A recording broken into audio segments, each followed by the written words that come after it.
મેલડીમાના મંદિરના ઇતિહાસની વાત કરીશું। વડોદરા જિલ્લાના સાવલી તાલુકામાં ભમ્મરઘોડા સરોવર આવેલું છે। આ સરોવરની પાળે ઉગતા પોરની દેવી મહામાયા જોગમાયા માં મેલડી સાક્ષાત બિરાજમાન છે।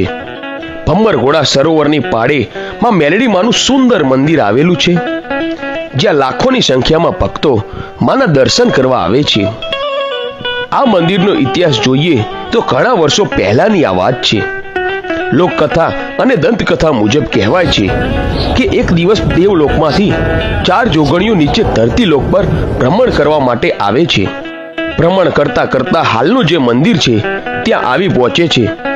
તે સમયમાં અહીંયા ચારેય તરફ હરિયાળું જંગલ હતું અને એક નાનકડી તલાવડી હતી।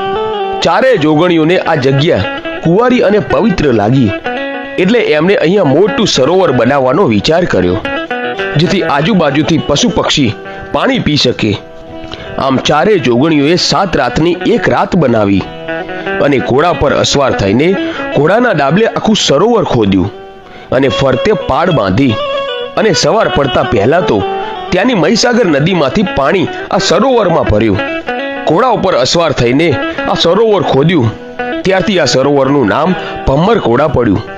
સરોવર બનાવ્યા બાદ ચારેય જોગણીઓએ પોતાના શરીરનો મેલ ઉતારીને એક પૂતળું બનાવે છે। પૂતળું બનાવ્યા બાદ ચારેય